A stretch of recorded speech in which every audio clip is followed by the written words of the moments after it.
All right. Welcome back, everybody, to another deep dive. Yeah, excited for this one. I am too. Today, we're going back in time a little bit. Okay. Back to the beginning of Donald Trump's presidency. So we're talking 2017. 2017, yeah.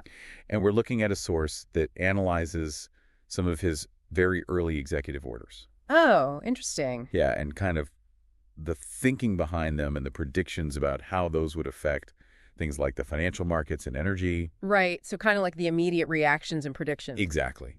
Cool. And also, we'll touch on some of the other stuff that was, floating around at the time, cryptocurrency, tariffs, immigration, things like that. Yeah, that was thinking back to that time, it was just like this huge question mark of like, what's going to happen? Total uncertainty. Yeah. So much speculation. And those executive orders, they were like the first real signal of like, okay, this is what the administration's priorities are, and this is maybe how things might change. Yeah, and I think that's what makes this source so interesting, right? Yeah. Because they're trying to make sense of all of this as it's happening. Right.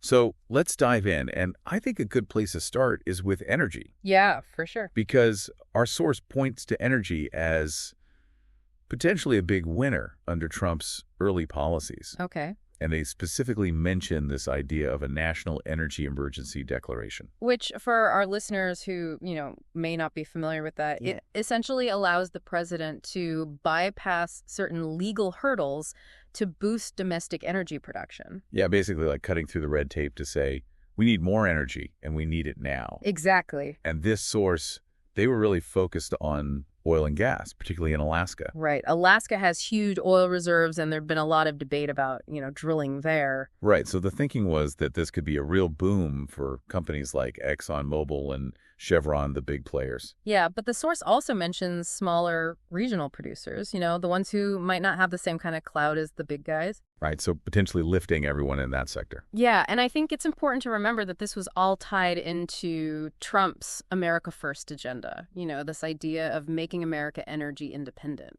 Right. Reducing reliance on foreign oil. Exactly. So it was interesting to see how that played out on a global scale. How did other countries react to this shift?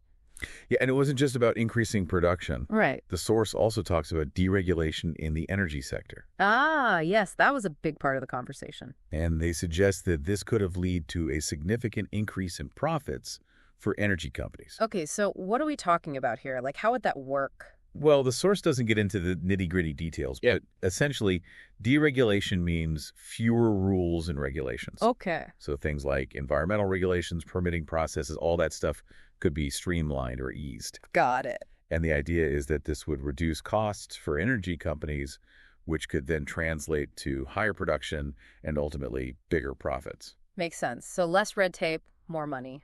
Exactly. Okay, so we've got energy potentially booming. What about the financial sector? Well, our source suggests they were also looking at potential benefits from Trump's early policies. Interesting. And a big part of that was this talk about rolling back regulations that were put in place after the 2008 financial crisis. Yeah, Dodd-Frank, all of that. Exactly. So the idea was that, those regulations were maybe too restrictive. Right, and that they were holding back banks and financial institutions from lending and investing as much as they could. So this would kind of free them up to operate more freely. Exactly. Okay. And the source specifically mentions companies like JP Chase, Goldman Sachs. Oh, yeah, the big names. The big players, but also that regional banks could see a rise in their stock prices. So it's like this assumption that less regulation automatically equals higher stock prices. Yeah, and to be fair, that often is the case, at least in the short term. Right, but the source also hints at some of the potential risks of deregulation. Yeah, because those regulations weren't put in place for no reason. Exactly. They were designed to prevent another financial crisis. Yeah, so rolling them back could have had unintended consequences. Yeah, like creating more instability in the system. Exactly. So it's a bit of a trade-off, right? For sure. Okay, now let's get to something completely different. Cryptocurrency. Ooh, yeah, this was getting really interesting at the time. And our source actually suggests that Trump might have been pro-cryptocurrency. Really? Yeah, and that he could have used executive orders to kind of ease regulations in that sector. Wow, that would have been huge. She would have. And you have to remember, this was at a time when the crypto landscape was still really evolving. Yeah, it's like the Wild West out there. Exactly. So any kind of move towards easing regulations could have had a major impact on companies like Coinbase and other crypto exchanges. Right, because they were all navigating this really uncertain regulatory environment. Yeah, so it's fascinating to think about how that might have played out. Would it have accelerated adoption? Would it have led to more investment? Yeah, it's like a whole alternate timeline for crypto. There really is. Crazy to think about. Okay, so moving on, let's talk about tariffs.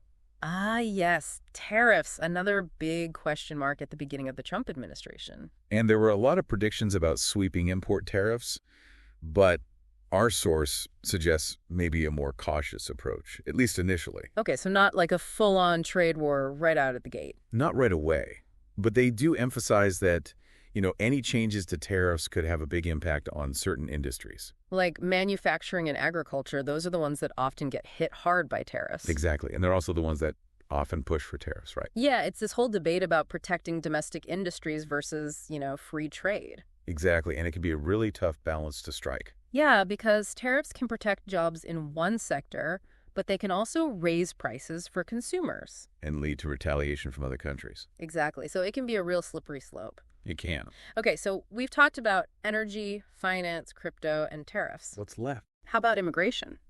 Ah, yes, immigration.